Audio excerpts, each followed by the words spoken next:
Assalamualaikum warahmatullahi wabarakatuh. Bersama dengan saya Sylvia Siregar dan kali ini kita akan membahas materi Excel, penggunaan fungsi logika dan juga penggunaan fungsi trigonometri. Kita langsung ke pembahasannya. Di layar sudah tertera nama-nama, kemudian nilai 1 dan nilai keduanya.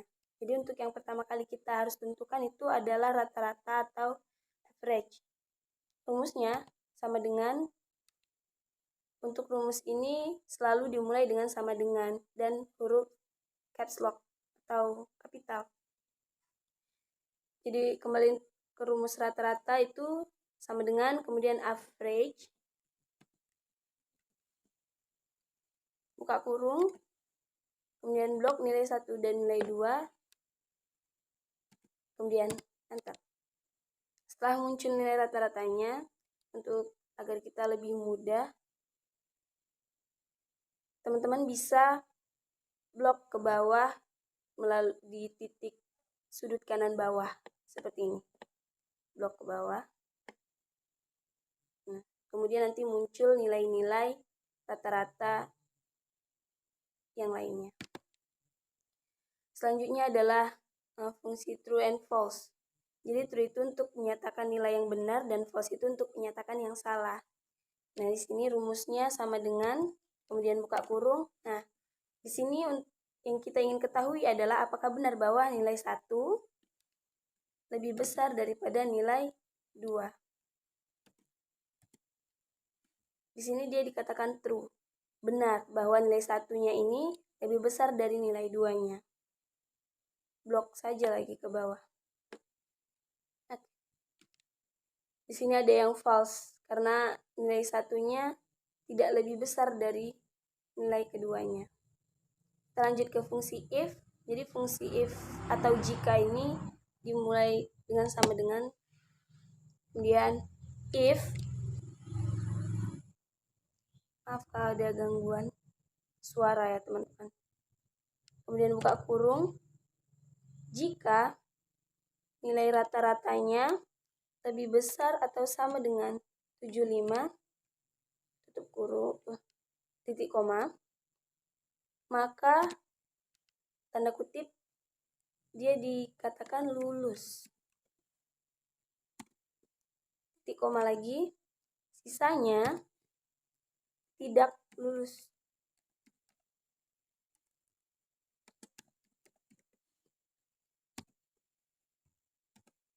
Kemudian enter.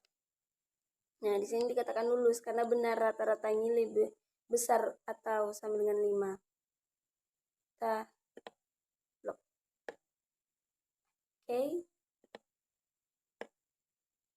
Selanjutnya adalah fungsi OR. Jadi untuk fungsi OR ini rumusnya tidak lepas dari penggunaan fungsi if. Rumusnya sama dengan if, kemudian buka kurung, OR, buka kurung lagi, nilai 1 lebih besar sama dengan 75, titik koma, nilai 2 lebih besar sama dengan 75. Kemudian tutup kurung dan titik koma, maka dia dikatakan lulus. Dan sisanya tidak lulus. Enter. Jadi OR ini apabila salah satu nilai memenuhi dari nilai 75 ini, maka dia bisa dinyatakan lulus. Oke, selanjutnya itu fungsi AND. Rumusnya mirip dengan yang OR. Kita mulai dengan sama dengan, kemudian if, buka kurung, OR, buka kurung, nilai 1 besar sama dengan 75, titik 2, nilai 2 besar sama dengan 75, tutup kurung, titik koma, dia dinyatakan lulus. Titik koma, sisanya dinyatakan tidak lulus. Nah, Jadi perbedaan antara rumus OR dan rumus N ini, kalau rumus OR dia salah satu nilainya ini melampaui nilai 75 atau sama dengan 75, maka dia bisa dinyatakan lulus. Sedangkan untuk rumus N,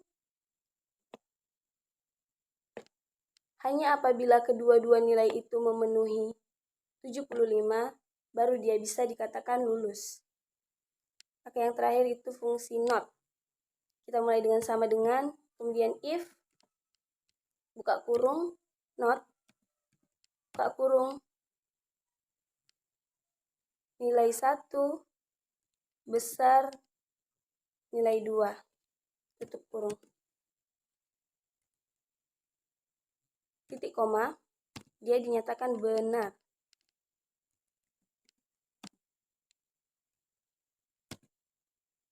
Titik koma, sisanya salah. Nah,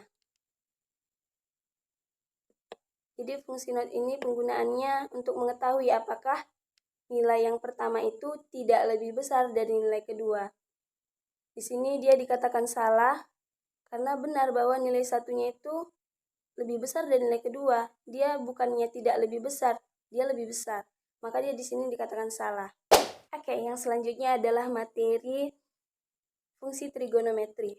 Yang pertama ini sudah tertera datanya ya teman-teman. Untuk yang pertama, untuk menentukan nilai mutlak. Rumus dari nilai mutlak ini sama dengan kemudian ABS, buka kurung, blok nilai, dan enter. Blok seperti biasa. Kemudian selanjutnya arcus cosinus. Jadi untuk arcus cosinus ini nanti hasilnya itu sudutnya dalam bentuk radian ya. Rumusnya sama dengan kemudian akos, buka kurung, blok nilai, dan enter.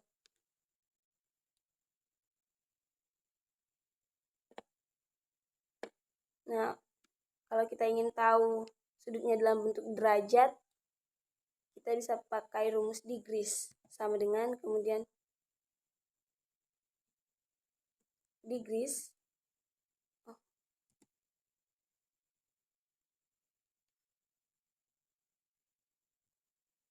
sama dengan kemudian degrees, buka kurung, blok nilai radian, tutup kurung, dan enter. Nah, di sini sudah kita tahu bahwa minus tengah itu adalah nilai kosinus dari sudut 120 derajat. Selanjutnya adalah arcus cosinus hiperbolik. Rumusnya sama dengan yang arcus cosinus, hanya saja nanti ditambah huruf H. Jadi rumusnya sama dengan kemudian A cos H, buka kurung, blok nilai, dan enter. Untuk mencari derajatnya sama persis dengan yang tadi. Rumusnya sama dengan kemudian degrees,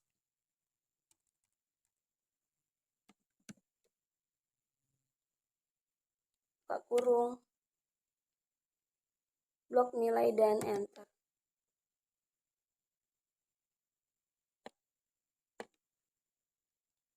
Selanjutnya itu untuk menentukan faktorial. Rumusnya sama dengan seperti biasa, kemudian fact,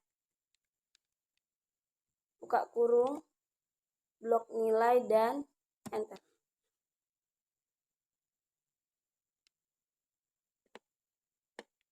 Kemudian untuk mencari nilai bilangan bulat terdekat atau INT.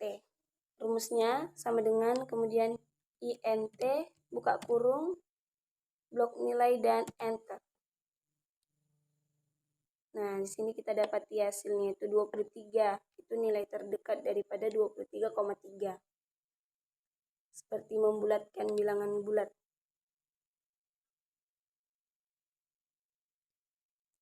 Selanjutnya itu logaritma natural yang terakhir. Rumusnya sama dengan ln, buka kurung, blok nilai, dan enter. Oke.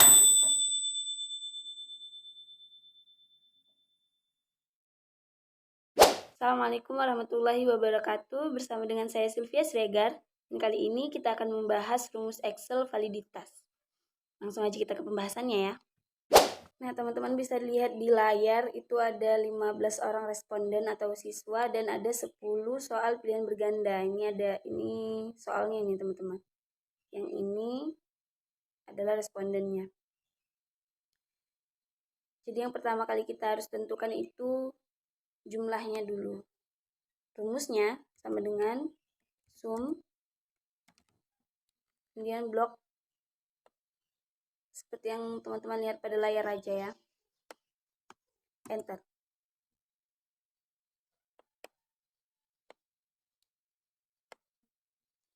Selanjutnya harus kita tentukan itu R hitung. Rumusnya sama dengan, kemudian korel,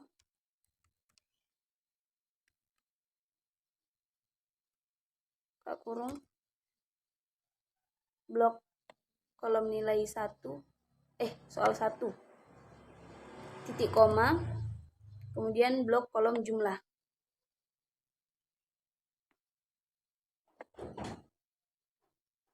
Teman-teman boleh pakai dolar dari F4, diklik aja F4 kalau memang bisa, karena saya di sini tidak bisa, jadi saya buat manual saja.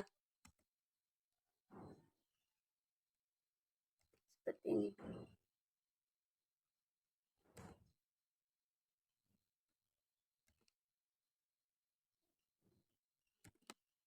Enter. Setelah muncul blok seperti biasa. Nah, untuk T-table nanti saya tampilkan fotonya ya. Jadi di situ memang digunakan adalah yang ke-15. Baris ke-15 dan yang biasanya dipakai itu yang 5% atau 0,05.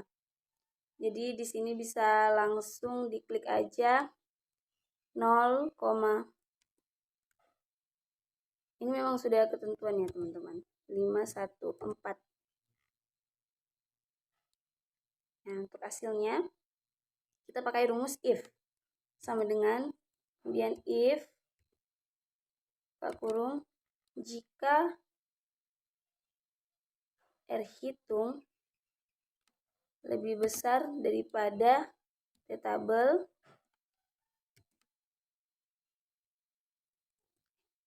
titik 2, tanda kutip, maka dia valid.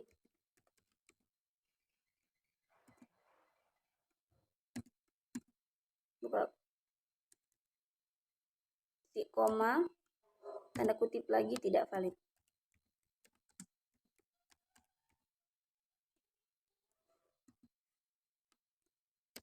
Dan enter. Nah, inilah dia hasilnya.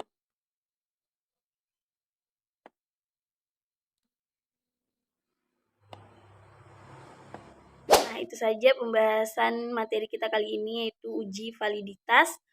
Semoga bermanfaat untuk teman-teman yang menonton video ini ya. Saya sudahi, wassalamualaikum.